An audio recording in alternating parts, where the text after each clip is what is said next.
சித்தர் பூமி. வணக்கம். அக்ஷய லக்ன பத்ததி ஜோதிட ஆசிரியர் ஸ்ரீ குரு உமாவிங்கன். வணக்கம் சார். வணக்கம்.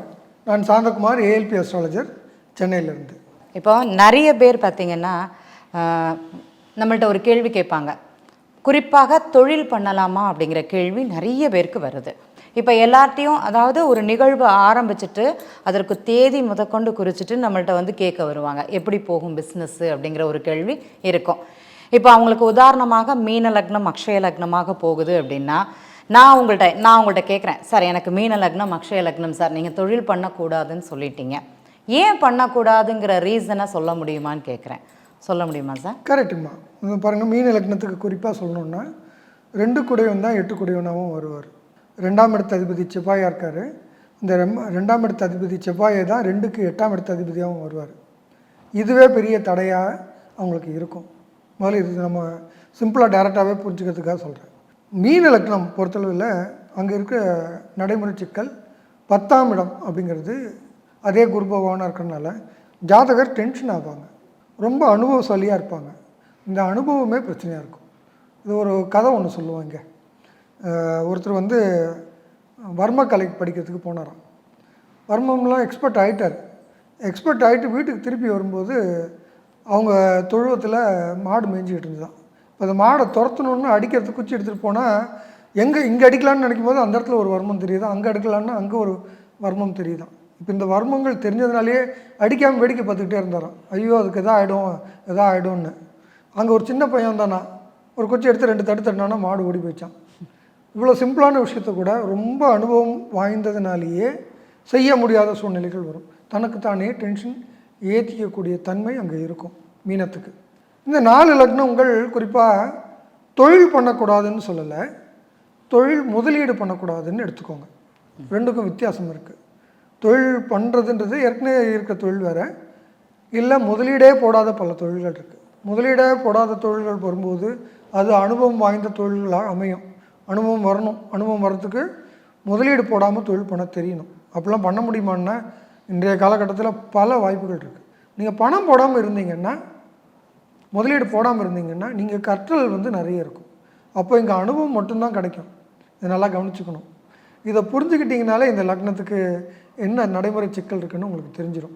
சரி, இதே ஒருத்தங்க வந்து நான் ஆரம்பிச்சிட்டேன், ஏன்னா 10 வருஷம் ஒரு லக்னம் அப்படிங்கிறது, நான் ஒரு 5 வருஷம் நீங்கள் சொல்கிற மாதிரி நான் முதலீடு போட்டுட்டு நான் அதில் வந்து ஆரம்பிச்சிட்டேன். இனி அடுத்த காலங்கள் நான் எப்படி கடக்க போகிறேன்? கரெக்ட். அதே மாதிரி அவங்களுடைய கடனுடைய அளவு அது எப்போ தீரும்? ஏன்னா இங்கே இது ஆரம்பித்தா இங்கே ஆப்போசிட் அதோட எதிர்விளைவு அப்படிங்கிறது நமக்கு தெரியும். கரெக்ட். பட் நிறைய நண்பர்களுக்கு அது தெரியாது. நான் முன்னாடியே ஆரம்பிச்சிட்டேன், இப்போ என்ன பண்ணணும், அடுத்தடி என்னால் எப்படி ஃபாலோ பண்ண முடியும், அதே மாதிரி என்னுடைய இன்கம் எப்படி, என்னுடைய கடன் எப்படி, இது எல்லாத்தையும் சேர்ந்து கேட்பாங்க. கரெக்ட். அவங்களுக்கு என்ன பதில்? அப்போது உங்களுக்கு தொழில்னு ஒன்று புரிஞ்சிச்சுனாலே இது வந்து நிறைய விஷயங்களை பேலன்ஸ் பண்ண வேண்டியிருக்குன்ற நிகழ்வு புரியும். 2ன்றது வருமானம், 4ன்றது முதலீடு, 5ன்றது ஒழுக்கம், சரிங்களா, 6ன்றது சிறு கடன்கள், 8ன்றது தீரா கடன்கள், 10ன்றது அழுத்தம். தொழிலே அதுதான், அழுத்தமும் அதுதான். அப்போ லாபம் நஷ்டம் இது அத்தனையும் கலந்தது தான் ஒரு தொழில். அப்போது ஒரு நல்ல ஜோதிட அறிவு இருந்தால் தொழில் தொடங்குறதுக்கு கரெக்டாக இருக்கும். அப்போ நமக்கு எப்படி இருக்குது, எல்லா பாவமும் கரெக்டாக இருக்குமான்னா அப்படி ஒன்று அமையாது. அப்போது உங்களுக்கு லாபம் ஜாஸ்தி வரும்போதெல்லாம் கடன் கூடவே தான் செய்யும்.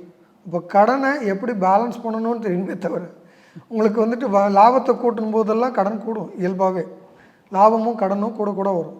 ஆனால் இந்த லாபம்னா என்ன, வருமானம்னா என்ன, இது 2க்குமே நிறைய பேருக்கு வித்தியாசம் தெரியாமல் தொழில் தொடங்குறாங்க. இன்றைக்கி காலகட்டம் எப்படின்னா, ஏதோ ஒரு சிறு வேலைகள் செஞ்சுட்டு நான் வந்து பிஸ்னஸ் ஓனர்னு சொல்லிக்கிறாங்க. பிஸ்னஸ் ஓனர் வேறு, செல்ஃப் எம்ப்ளாய்மெண்ட்டுன்றது வேறு. நீங்கள் அப்போ ஒரு 100 பேருக்கு வேலை கொடுத்தா தொழில் ஓனர் அப்படின்னு அர்த்தம் பண்ணால் அப்பயும் இல்லை, அதுவும் வந்து சுய தொழில் தான். பல பேர் பெரிய 10 கோடி ரூபாய்க்கு வியாபாரம் பண்ணுறேன் அப்படின்னு சொல்கிறவங்க கூட அவங்களுக்கு வெறும் சுய தொழிலாக தான் இருக்குது.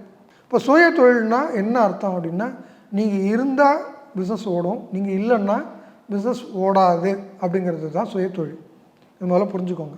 நீங்கள் எவ்வளோ பெரிய தொழிலாக வேணாலும் இருக்கலாம். ஒரு 6 மாதம் லீவ் எடுத்து உங்கள் தொழிலிருந்து நீங்கள் ஒரு ட்ரிப்பு போயிட்டீங்க, உங்கள் 6 மாதம் கழித்து உங்கள் பிஸ்னஸ் ஓடாதுன்னு பாருங்கள். ஓடாது, ஒரு நாள் கூட இருக்காது சார் அப்படின்னா நீங்கள் சுய தொழில் பண்ணுறீங்கன்னு புரிஞ்சுக்கோங்க. எவ்வளோ பணம் போட்டிருக்கீங்க, எவ்வளோ பேர் வேலை செய்கிறாங்கன்றது கணக்கே கிடையாது. இந்த சுய தொழில் இந்த 4 இடங்களில் சரியாக இருக்காது. அப்போது இந்த இடங்களில் வந்து சுய தொழில்ன்றது எப்படின்னா, இது ஒரு ஆரம்ப நிலை தான், தொழிலினுடைய ஆரம்ப நிலை. ஒரு தொழில் நல்ல நிலையாகணும்னா குறைந்தபட்சம் 1000 நாட்கள் சக்ஸஸ்ஃபுல்லாக ஓடுனா மட்டும்தான் அது சஸ்டெயினே ஆகும். இப்போ 2.25 வருஷம் ஒரு தொழில் ரன் பண்ணுறது நிறைய பேருக்கு தெரியல. 2.25 வருஷத்துக்குள்ளாரே லாபம் பார்க்கணுன்னு நிறைய பேர் முனைவு எடுக்கிறாங்க. தொழிலில் லாபம் வந்ததுன்னா அதுக்கப்புறம் அது ஓடாதுன்னு அர்த்தம். இது தொழில் பற்றின விஷயங்கள் இப்போ நம்ம பேசுகிறது. இதெல்லாம் புரியாமல் நான் ஒரு தொழில் தொடங்கின உடனே எனக்கு லாபம் வரணும் அப்படிங்கிற எதிர்பார்ப்போடு இருக்கிறது நமக்கு தொழில்னா என்னென்னே தெரியலன்னு அர்த்தம். இதை முதல்ல புரிஞ்சுக்குவோம். சரிங்களா? ரைட்டு. அப்போது ஆரம்ப காலகட்டம் எப்படி இருக்குன்னா, எனக்கு வந்து ஒரு ப்ராஜெக்ட் ஒர்க் பண்ணுறோம். நிறைய பேர் தொழில் தொடங்குறதுக்கான முனைப்பு இன்றைக்கி அதிகம், வாய்ப்புகள் ரொம்ப ஜாஸ்தி, நிறைய ஐடியாஸ் இருக்குது. ஐடியாவே தொழில் நிறைய பேர் பேசிகிட்டும் இருக்காங்க. கொஞ்சம் ஜாக்கிரதையாக இருங்க, நான் அனுபவப்பட்டு சொல்கிறேன். ஐடியா இருக்கவங்க எல்லாம் தொழில் முனைகிறதுக்கு கிடையாது. இந்த ஐடியா சக்ஸஸ்ஃபுல்லாக பிஸ்னஸாக செட் ஆகிடுச்சுன்னா பெரிய பண முதலைகள் அந்த தொழிலை வந்து அப்படியே விலை கொடுத்து வாங்கிட்டு போயிடுவாங்க. இப்போ வாட்ஸ்அப் வந்து ஒருத்தர் சக்ஸஸ்ஃபுல்லாக ரன் பண்ணி காமிச்ச உடனே மார்க் ஜக்கர்பர்கர் வந்து அதை விலை கொடுத்து எடுத்துட்டார். இந்த மாதிரி டேக் ஓவர் நடந்துடும்.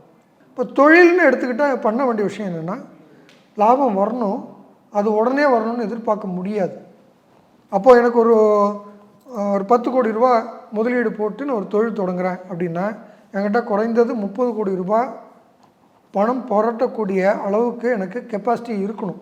30 கோடிக்கு சோர்ஸ் இல்லாமல் நீங்கள் அந்த தொழில் தொடங்கிட்டீங்கன்னா அது கட்டாயமாக ஓரளவுக்கு சக்ஸஸ் வரும். அதுக்கப்புறம் என்ன ஆகும்னா அது ட்ரெயின் ஆக ஆரம்பிச்சிடும். ஏன்னா நீங்கள் கடன் கொடுப்பீங்க, நீங்கள் கிரெடிட் பிஸ்னஸ் இல்லாமல் பண்ண முடியாதுன்னு நீங்களாக நினச்சிக்குவீங்க. கிரெடிட் கொடுத்து உங்கள் பணம் எல்லாம் வெளியில் போய் நிற்கும். அப்போ மேற்கொண்டு ரன் பண்ணுறதுக்கு திரும்ப பணம் தேவைப்படும். இப்போ திரும்ப முதலீடு போடுவீங்க. இப்போ முதலீடு போடணும். நல்லா தான் இருக்குது பிஸ்னஸ்ஸு, உங்கள் பார்வைக்கு நல்லா இருக்குது. கிரெடிட் கலெக்ட் ஆகாத வரைக்கும் அது பேர் சேல்ஸே கிடையாது. வெளியில் கொடுத்த பணம் திருப்பி வந்தால் மட்டும்தான் அது வருமானம். அப்போ தான் அதில் வந்து லாபம்னு எடுக்க முடியும். ஆனால் வெளியில் நிற்குது, என் லாபம்லாம் வெளியில் நிற்குதுன்னுவாங்க, அது லாபமே கிடையாது. அது லாபம்னு கன்சிடர் பண்ணுற வரைக்கும் உங்களுக்கு தொழிலே புரியலன்னு அர்த்தம். என்னுடைய நேரம் போடுறேன், என்னுடைய உழைப்பு போடுறேன், அதுக்கான மாதம் ஒரு வருமானத்தை அவங்கவுங்க எடுத்துடணும்.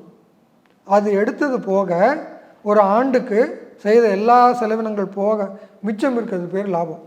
ஏன்னா என் சம்பளமே எடுத்துக்க மாட்டேன், நான் வேலை செய்வேன்னா என் எம்ப்ளாயிக்கு எல்லாருக்கும் நான் சம்பளம் கொடுத்துருவேன். அவங்கெல்லாம் நல்லா இருப்பாங்க, ஆனால் என் குடும்பம் மட்டும் கஷ்டத்துலேயே இருக்கும். அவங்க அந்த தொழிலோட நுணுக்கம் அப்படிங்கிறது அங்கே தெரியாது. இப்போ நீங்கள் சொல்கிற மாதிரி தான், ஒருத்தங்க ஒரு 1 லட்சம் போட்டு ஒரு பிஸ்னஸ் பண்ணாங்கன்னா அந்த மாதம் 6 மாதத்துக்கு அந்த 1 லட்சம் ரூபாய்க்கு கடை வாடகை, எலக்ட்ரிக் பில்லு இதெல்லாம் அவங்க எடுத்து வச்சுட்டு தான் அவங்க அந்த 6 மாதம் வரைக்கும் அவங்களுடைய இன்கம் என்னன்னு தெரிஞ்சால் தான் இவங்களுக்கு லாபமாக நஷ்டமா அப்படிங்கிறது தெரியும். சிலர் அந்த யோகம் இருந்ததுன்னா, தன்னை உணரக்கூடிய ஒரு தன்மை இருந்ததுன்னா இதை செய்துட்டால் பெரிய பெரிய இடங்களில் சக்ஸஸ் அப்படிங்கிறது ஆகிறாங்க. எது சக்ஸஸ் அப்படிங்கிறத தெரிந்து செய்யணும். நீங்கள் சொல்கிறது 100க்கு 100 உண்மை. இந்த அனுபவம், இந்த பக்குவம் இல்லாமல் செய்கிறவங்க தான் நிறைய பேருக்கு தோல்வி அப்படிங்கிறது இருக்குது.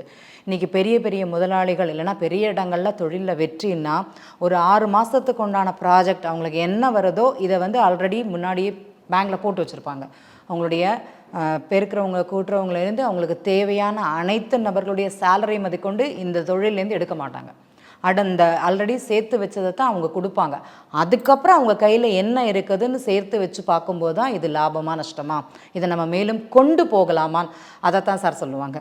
முதலீடுகள் அப்படிங்கிறத நீங்கள் சொல்கிற மாதிரி போடக்கூடாது அப்படின்ட்டு. அப்போது ரன்னிங் கேபிட்டல்னு சொல்லுவாங்க, ஒர்க்கிங் கேபிட்டல்னு சொல்லுவாங்க. பேங்க்ஸ் வந்து ஓடி கொடுக்கும். உங்களுக்கு பிஸ்னஸ் சக்ஸஸ்ஃபுல்லாக இருக்குது, நிறைய ஆர்டர்ஸ் வருதுன்னா நீங்கள் சக்ஸஸ்ஃபுல்னு பேங்க்கு சொல்லும். தயவுசெய்து இந்த பேங்க் ஸ்டேட்மெண்ட்ஸையும் ஆடிட்டர்னுடைய ஸ்டேட்மெண்ட்ஸையும் நம்பாதீங்க. அப்போது ஒரு 2.5 வருஷமாவது தாக்கு பிடிக்கக்கூடிய தன்மை உங்கள்கிட்ட இருக்கணும். மேற்கொண்டு தேவைப்பட்டால் முதலீடு போடக்கூடிய வழிமுறை இருக்கணும். இந்த 4 லக்னங்கள் மீனம், மிதுனம், கன்னி, தனுசு, இந்த 4 லக்னம் போகும்போது இருக்கக்கூடிய நடைமுறை சிக்கல் என்னென்னா, இது வந்து சைஃபன் சொல்லுவாங்க ரைட்டுங்களா, அப்படியே ட்ரெயின் ஆகிற மாதிரி, புதக்குழின்னு சொல்லுவாங்க. இந்த புதக்குழியில் போடுற மாதிரி நீங்கள் எவ்வளோ பணம் போட்டிங்கனாலும் அது வாங்கிக்கிட்டே இருக்கும். உங்களுக்கு மட்டும் என்ன தோணுன்னா, நான் எப்படியும் ஜெயிச்சிருவேன், மேற்கொண்டு இன்வெஸ்ட் பண்ணால் ஜெயிச்சிருவேன்னு ஒரு நம்பிக்கையிலேயே ஓடுவீங்க பாருங்கள்.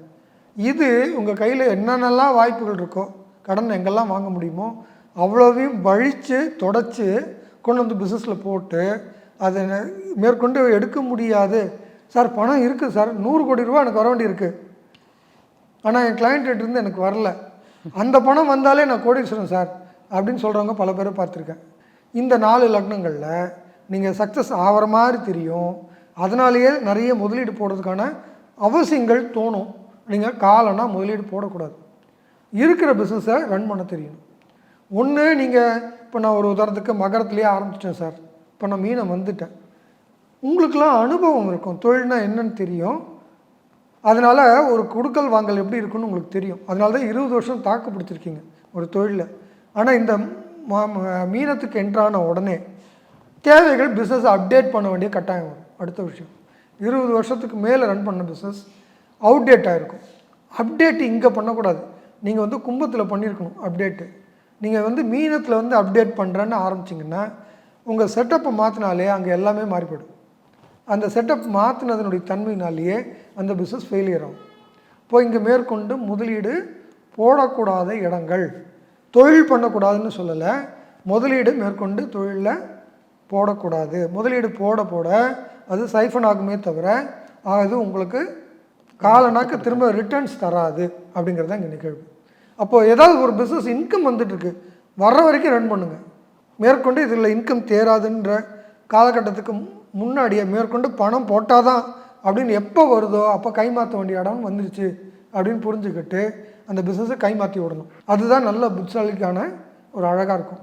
இந்த 4 லக்னங்கள் போகும்போது அந்த அவசியம்தான் வரும். பொதுவாக அந்த நேரம் வந்ததுன்னா கை விட்டுட்டு காசை சேஃப்டி பண்ணிவிட்டு வந்த லாபமோ இல்லை விற்று வந்த வருமானத்தை டெட் இன்வெஸ்ட்மெண்ட்டாக போட்டுட்டு சேஃபாக உட்கார்றது புத்திசாலித்தனம். இல்லை ரன் ஆகிற வரைக்கும் ரன் பண்ணுங்கள், ரன் பண்ணக்கூடாதுன்னு நம்ம சொல்லலை. ஆனால் என்ன ஒரு பிஸ்னஸை ஒரு 20 வருஷம் ரன் பண்ணி 25 வருஷம் ரன் பண்ணிவிட்டு ஸ்டாப் பண்ணணுன்னா பண்ணிட முடியாது. கண்டிப்பாக உங்களுக்கு கலெக்ட் பண்ண வேண்டிய பணம்லாம் வராமல் போய்டும். அப்போ அதை கலெக்ட் பண்ணுற வரைக்குமாவது நீங்கள் ஷோ ரன் பண்ணணும்.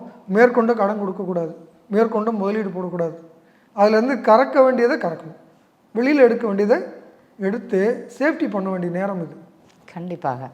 ஏன்னா எல்லாருக்குமே அந்த கேள்வி இருக்கும், இந்த லக்னங்கள் போகும்போது தொழில் பண்ணக்கூடாதுன்னு மாத்திரம் சொல்கிறாங்க. ஏன் அதோட ரீசன் அப்படிங்கிறது தான் இப்போ சாந்தகுமார் சார் மூலமாக விளக்கப்பட்டது. இது எங்களுக்கு தெரியும், ஆனால் எந்த அளவு நீங்கள் ஏற்றுக்கிறீங்க, உங்களுக்கு எந்த அளவுக்கு புரிய வைக்க முடியும். ஏன்னா அது வெளியிலேருந்து பார்க்கும்போது ஜஸ்ட் மேலோட்டமாக தெரியும், உள்ளுக்குள்ளே இவ்வளோ ஒரு கருத்து, இவ்வளோ ஒரு ரகசியம் இருக்குது அப்படிங்கிறது கூட சொல்லுவேன். அதை வந்து நீங்கள் முழுமையாக உணர்ந்தால்தான் இதை வந்து நீங்கள் விளக்குவீங்க அப்படிங்கிறதுக்காகத்தான் இந்த கேள்வி பதில்.